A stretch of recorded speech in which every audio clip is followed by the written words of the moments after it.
It says. All right, so we're live, and we'll wait for a few people to get in. But I definitely am excited to see everybody tonight. See who joins us. I did a lot of marketing, at least this morning I did, and just introducing the new 5-day challenge. So if you're joining us, if you're coming into the room, please let us know where you live. That is super important for us to be able to cater to who our audience is. And if you don't know me, if you're not familiar with me, my name is Abahi. I am a claims adjuster. If I can help you make money in this very lucrative industry, would you let me? We're going to talk to Florida adjuster Ashley Severe. Say hi, Ashley. Hey, Abahi. How's everybody doing? See, Ashley wants to know who's out there. So go ahead, comment where you can. Comment in the, it should be on YouTube. So comment in the box. Let us know who you are. That way we can also cater our questions to you. Now I'm doing Florida because I know I get a lot of viewers from Florida, and the direction on where to go and how to get started has been a challenge for many of you. And it's a little bit nuts because even last year, and correct me if I'm wrong, Ashley, did any hurricanes like hit Florida last year? There's two of them that scraped Florida, Sarah and Sally, I believe it was. They kind of touched a little bit on Pensacola and Panama City. Okay, gotcha. But nothing big, nothing major, Nothing major. right? In Not Florida. like it. Not like it hit Louisiana and a little bit of Mississippi. And Nothing that's like that. crazy that you mentioned that too, right? Because they just had damage or a storm come through Louisiana. So it rained all weekend. It was That's correct. a rained out Juneteenth and a rained out Father's Day for Yeah, us here in Atlanta. that's correct. Did you get any calls? No, no. Well, No? actually, I got calls for standby, but not for deployment. Okay, gotcha, And gotcha. and they were for tropical storms. Nothing major. Tropical storms, and that's the type of stuff we need to learn about, like what's standby, what's the deployment, the difference between how many people they call for a hurricane versus a tropical storm. So again, if you're watching, you're in this room, please drop your city and state into the chat. We got to know where you're checking in from. That's super important for us so we can cater the tonight to you. And every topic that we want to talk about should be about licensing or that process based on those states. And we'll do our best to try to educate you to be able to get there. So a couple of people have joined in. So Billy Carter, he's in Dallas. I'm wondering if that's Dallas, Texas. And I think Ashley, you just not too long ago came from a deployment in Texas for the ice storm. I That's have, correct. say that again. That's correct. That's correct. Okay. We have Notre Dame, Indiana. Okay. Shout out to the Fighting Irish. I hope you're a fan. Lafayette, Louisiana is in the house. We have Hampton, Virginia, Jacksonville, Florida. And how do you say this? Okay. Okeechobee? Okeechobee. Okeechobee. Okeechobee. Okeechobee. All right. That's right. Fantastic. We got That's Notre correct. Dame in here. I am. Okay. And we have Lafayette, Louisiana with William Stevenson. So, and we have Orlando, and that's where Ashley is, right? That's correct. That's right. So Right now, I'm everyone, sitting in Maitland, Florida, right now, at oh Orlando. man, and Orlando is one of the best towns. I actually do That's right. enjoy getting down there. I also like driving from Georgia to Florida and getting that juice and that grape juice and that orange juice. That's the Okay. absolute best. So everybody here tonight, what we're going to do is we're only going to be together for about 15 minutes. Just want to get you an introduction to Ashley. I want to be able to answer any questions that you have. So if you're starting to think of questions, type those in the chat too. And what I want everybody to be aware of, we're not just doing this tonight. We're doing this all week. Okay. Today we're going to look at, is this the right career for you? I get that question a lot. In my mind, I had no idea what claims adjusters do. I didn't know about construction. I was completely what they say green when you just know nothing. And I looked at it though, is this the dream career for me? Am I going to be able to help fulfill my desires? Is it going to pay well enough for me to be able to do it without worry. So we're going to talk about that tonight. Tomorrow, we're going to talk about newbie increases working year round. Another frequently asked questions I get, ladies and gentlemen, is how do you go from working deployments to working year round? Because nobody wants to work just a few months out the year, right? Put a 1 in the chat if you just do not want to work a few months a year. You want to work all year round. Okay, Gary, Jalen, I want to hear from you. The man Blue, who's in Atlanta, Georgia, I want to hear from you. Liz, I want to hear from you too.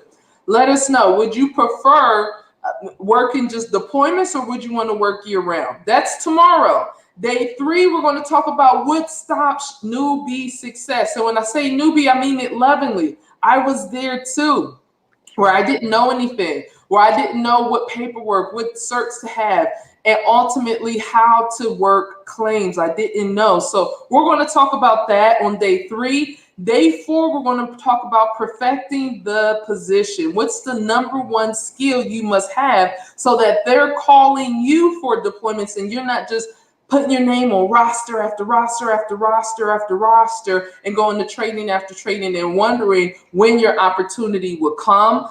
Day 5, we're going to look into you getting your salary this season. For some people, it can take more than 2 years to even get their first opportunity. They actually get their license, and then it goes 2 years, and then they're worrying about sort of continuing education credits, and they never actually work a deployment. So Ashley's going to have a great opportunity for everybody at the end of this week to not only work on how to develop yourself, develop your skills, but we also want to encourage you so you can start slowly working, so you can start slowly training with the professional, with experts. And we're nationwide. So we're going from Florida to Texas.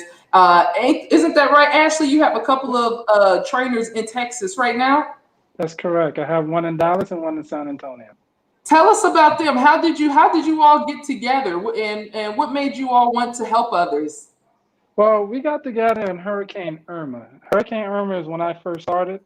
Robert Willis, who is the Xactimate expert. I teach Xactimate as well, but that guy there, he knows it he could do it in his sleep. I met him in Fort Myers, Florida during Hurricane Irma. He was actually the team lead for that entire group there in that area. And he really helped me tremendously in understanding Xactimate. He's in San Antonio. He's one of our trainers, and also Victor Burgos. At the time, he was the file reviewer as well as the war room manager. And so we became good friends during that deployment. We would be in the war room 1, 2 o'clock in the morning working claims. I'd be writing, of course. They'll be file reviewing and doing team lead. And wow, we just built so he was a file reviewer, right? Which is great for people to know, because if they're managing teams, managing the war rooms, they know your skill sets and what you're doing. How did you yourself actually get into adjusting? Well, I was doing construction at the time. I'm still a licensed general contractor, but just no longer full-time. At the time when I heard about adjusting, I was a general contractor sitting in my office, and one of my contractor friends walked by me and he just showed me his cell phone. He said, "Man, look at this text I just got." What it was is somebody else had sent him, his friend or cousin, a text talking about adjusting and how much adjusters make. I looked at it and I'm like, "Is this real?" And he was like, "Yeah." So I just turned around on my computer and I researched insurance adjustment. I mean, I've done insurance work as a contractor, and I've met people that come and inspect the job, but I didn't know they were adjusters. Right, Per se. right. I didn't know they were adjusters. I knew they were inspectors from the insurance company.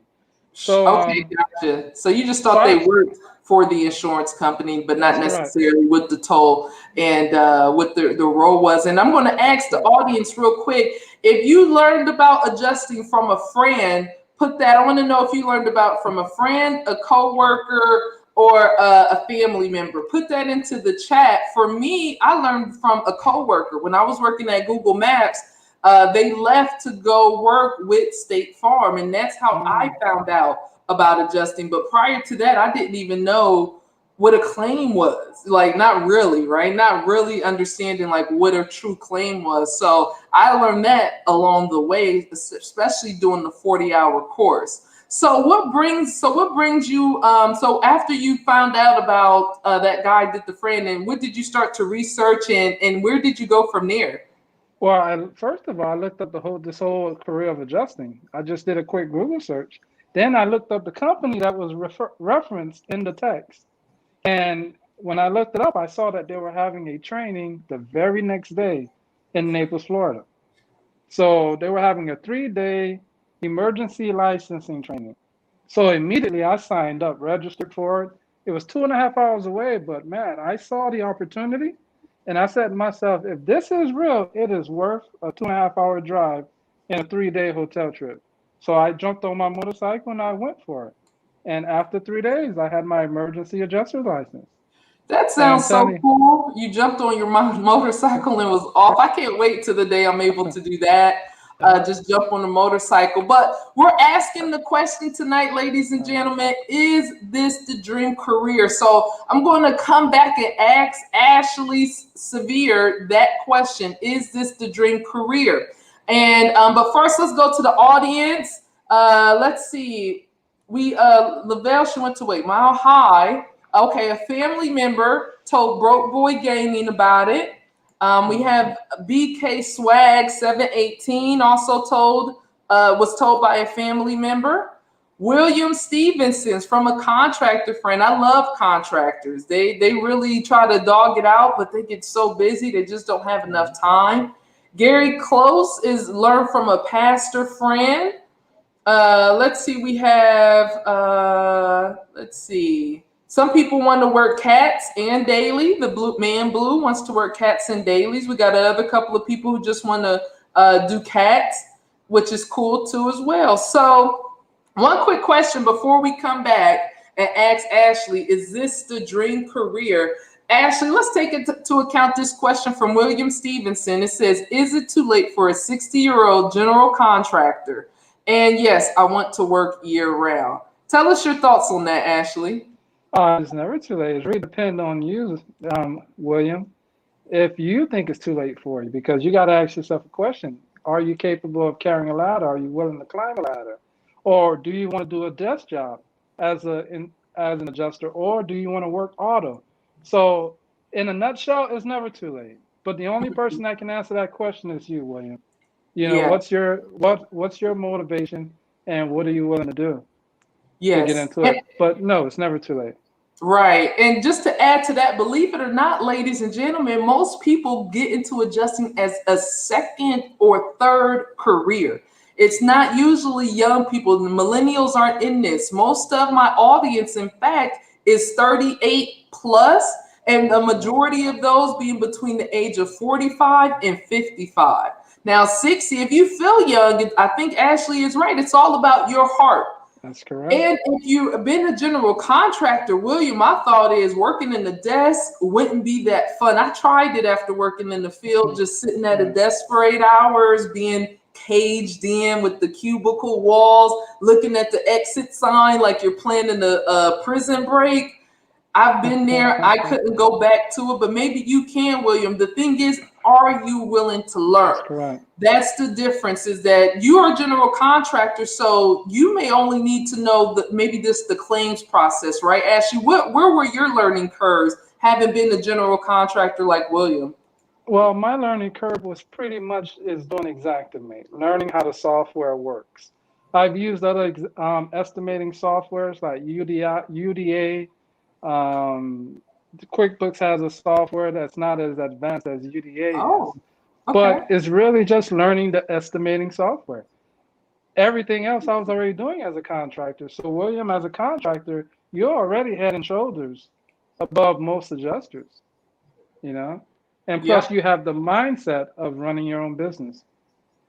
Absolutely, absolutely. So, Broke Boy Gaming said he is a millennial. He just wanted to shout out that not everybody. It's very few millennials, man. Very few millennials. Right, very, very few. And the crazy thing is the insurer eats them up. I think IA firms eat up the second career, third career individuals, people who are looking for a different type of lifestyle. So that brings us to this, back to this question, because you and I were talking right before we went on live, just the change of what you were doing before compared to what you're doing now, and the lifestyle, I guess, and the benefits between before and now. What would you say, would you call this the dream career, and what do you like most about it? Well, it's hard for me to kind of put the tag dream career because different people enjoy doing different things. Um, if I would put the tag dream career, I would say it's because to have the ability to help people restore their lives and to be compensated in the process, I don't know if you can put a price tag to that. That's just incredible. You Right, mean to help somebody else restore their lives and you being compensated well in the right. process. I mean, that's a blessing I don't think many people have an opportunity to do and to take part of. Absolutely. Now, as a contractor, 16 years, I've made a lot of money. But contracting is like everyone look at you and they think you're a millionaire. But they don't realize the money that you make comes in one hand and you're paying it out in the other hand, whether it be in insurance, workers' comp, auto insurance, general liability insurance, unemployment taxes, employment taxes for your employees that you have to pay a certain percentage. I mean, the list goes on. But as an Right, adjuster, you don't have all that overhead. You get to keep the right. money that you make. So for me, that was a pleasant trade-off. Right. And guys in the audience, we are talking to Ashley Severe. He is a Florida adjuster, past general contractor. He has helped many new adjusters get their feet wet into the That's industry. right. If you've been watching my channel, you've probably seen a couple of past videos with him and I talking and discussing how to get people going. One of my biggest points and pains is those who live in Florida. I don't have a lot of room to be able to help you. So when I met Ashley, and I'm like, oh, Ashley lives in Orlando, which is smack dab in the middle of Florida, if That's you ask correct. me. You can come from West Palm Beach. You could come from Tampa. You could come from Jacksonville. You could come from Tallahassee and meet Ashley right there in the center of Florida and actually do some work with him. You can actually learn from him. And I want to be able to help you. And so many people in Florida know about adjusting. I would say the ratio is much more than in any other state. I mean, people know about adjusting in Florida. But my one thing is that, well, how do people travel? How do people get up and spend the expense? Yeah, you could come from one weekend, but is that enough? You need constant training. You need constant visuals. You need help with different tools that we use. And so I'm introducing you all to Ashley. So if you have a question for Ashley, now is the time to ask it. We're going to be back tomorrow. We're going to do day 2 of the 5-day challenge tomorrow. And we're going to talk about newbie increases in year-round work. I already asked everybody in the audience if they prefer cats or if they want to do year-round work. So year-round work was coming up and we're going to get to that. And I just want to also be able to answer any questions you have. So I'm going to take 1 or 2 questions from the field and let's see what we have. We got William saying, Dean B, let's see.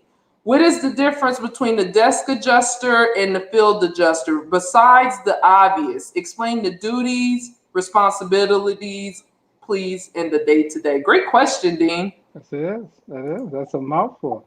Well, the difference between a desk adjuster and a field adjuster, the field adjuster, this is one of the obvious things. He's the eyes and the ears for the insurance company. He goes out and do the inspection. And depending on the carrier, he makes a coverage determination or he doesn't make any determination at all. He's there and he's just there to observe, see what's there, and to document the damage and allow the desk adjuster to make the final decision. Desk adjuster does just that. They are the decision makers on that claim. And if the desk adjuster receives your estimate, your report, if he doesn't agree with it, he could throw it out the window and send it back out for a reinspection. But if you're a good adjuster, 9 times out of 10, they will accept your assessment as being the professional that they want you to be and believe that you are. So desk adjuster, basically, you're behind an armchair. Sure. We, And we, you know, that's so interesting too, Ashley, because you're right. Each carrier has their own rules on how that's they correct. use their field adjusters. I mean, this That's thing is correct. so complex. When you want to It is. become a doctor, you know the 3 steps to take. When you want to become Mhm. a lawyer, you know the 3 steps to take. That's But right. when you want to become an insurance adjuster, many of which make just as much as lawyers and doctors and pilots, there's just no one shirt that fits all. I mean, It there's is. just, you don't even know if your carrier is going to just have you take photos, do a basic inspection, or if you're actually going to be the claim holder. Are they going to be referring back to you weeks and months after that claim and you're supposed to keep track? Or is it just bang, wham, bam, thank you, ma'am. Here's the money for the insured, talk to your inside adjuster. And each person has a different personality that fits, and you can see it in some field adjusters. They don't want to talk to the customer after they leave. Period. Point. Right.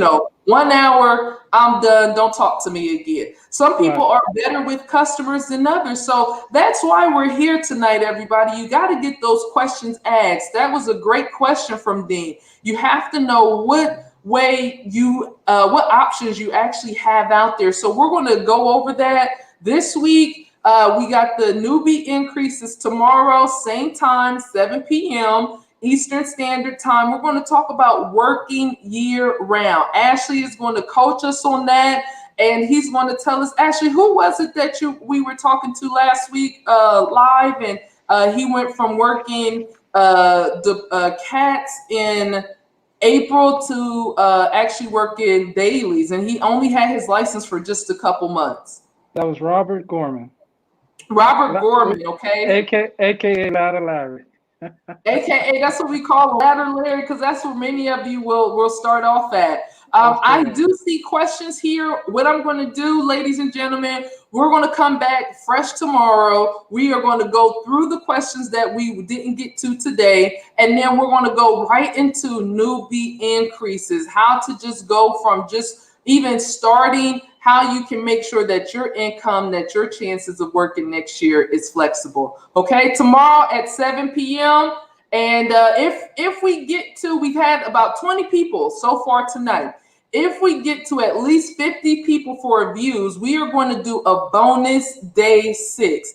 That bonus day 6, and thank you, Gary Close, because he mentioned his wife here, said that he and his wife would love to come train with you. What I notice is that people want to work with their spouses. So we're going to go over how you can build up a partnership with your spouse so you can bring home more bacon. The more you work as a partnership, the more you're going to be able to do out there in the field. And that's going to be day 6, but we got to get to 50 views. So share this with your spouse.